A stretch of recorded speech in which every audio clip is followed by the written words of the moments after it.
Hey everyone, welcome back. I am so thrilled to have you here for this explainer. Today, we're doing something that is incredibly fun, but also literally something you can apply the second we're done. We are taking a deep dive into the fascinating history and all those hidden little clues of an absolute titan of American ceramics. By the end of this, I guarantee you're going to be looking at your own kitchen cabinets in a totally new way, because we're going to turn you into a bona fide Pfaltzgraff detective. Whether you've inherited a massive heavy set of dishes from your grandparents, or you just love hunting for weekend estate sale treasures, you'll know exactly how to identify, date, value, and safely use this iconic stoneware. Okay, let's dive into this. Here is the highly practical structure we'll be following today. First, 2 centuries of stoneware. Then, the patterns that defined America. Next, decoding the maker's marks. And finally, value, safety, and collecting. Starting off with Section 1.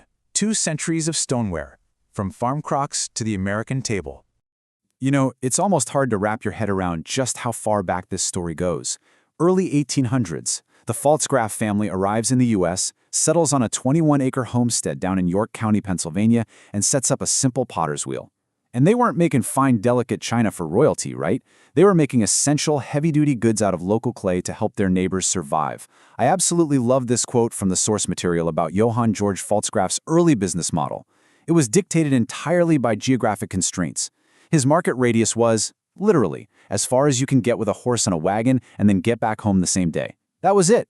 You're producing heavy, breakable items, so logistics in the 1800s meant your customers were strictly your neighbors. It vividly illustrates just how grassroots this massive brand originally was. But obviously, they didn't stay small forever. So let's trace this incredible growth. 1811 is when those first pottery operations really began.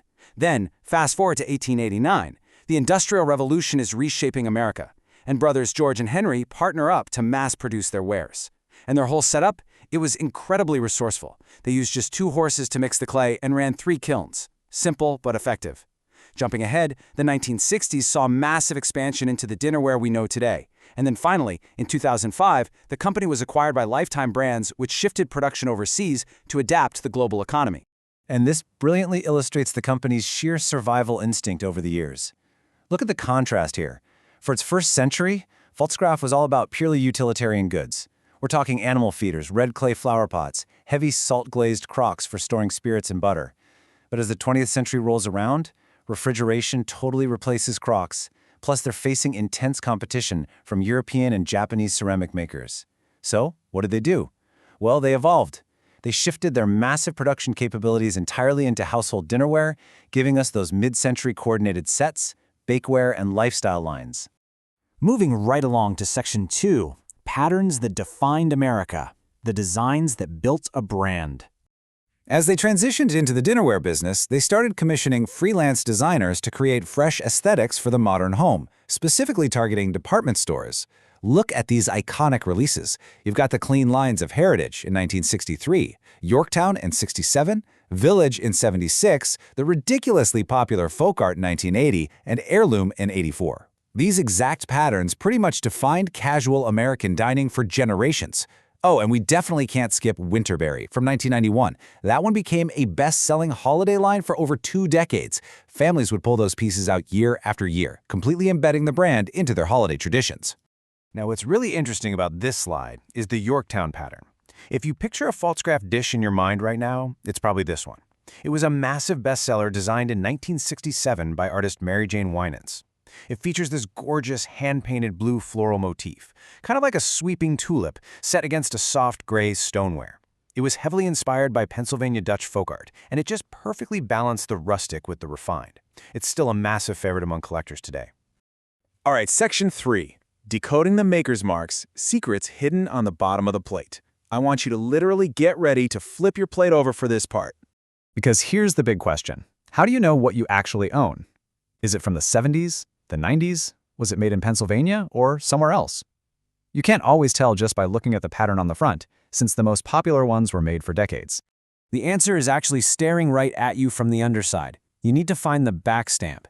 This is the manufacturer's signature, usually sitting right in the center of the base, inside that unglazed or lightly glazed raised circle called the foot ring. This stamp is our master key. It proves you have a genuine piece, and the style of it acts as a timestamp for exactly when and where it was made. Let's see how this builds across the eras. Step 1. If you have a really old piece from the 1930s or 40s, you might spot a keystone stamp, honoring the Pennsylvania Keystone State, usually with a big P or the word York. Step 2. The 1960s and 70s brought in this beautiful embossed castle silhouette, a nod to the family's German origins. Step 3. The 1980s.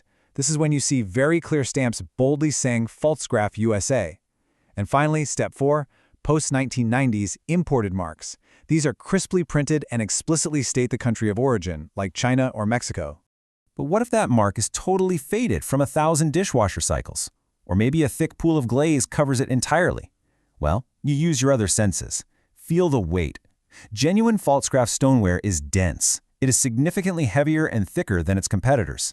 If you pick up a plate and it feels really light, you're probably holding tempered glass like Corelle, or maybe lighter Homer Laughlin plates. True Pfaltzgraff has a very distinctive, chunky heft to it. You'll know it when you feel it. Which brings us to Section 4. Value, safety, and collecting. What's in your cupboard? Let's talk economics.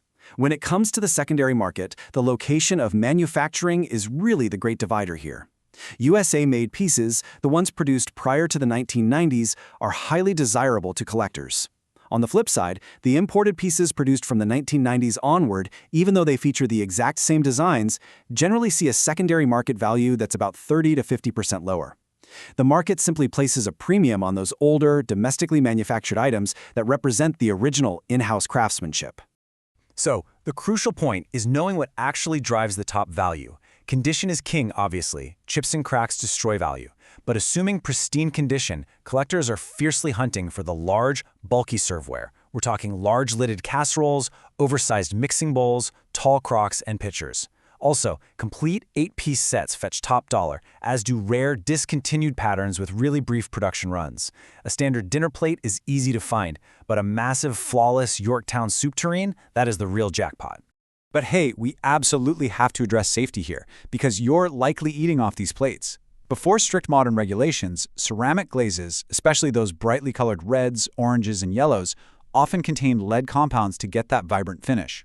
Now, the plain, undecorated gray or tan stoneware body is generally low risk.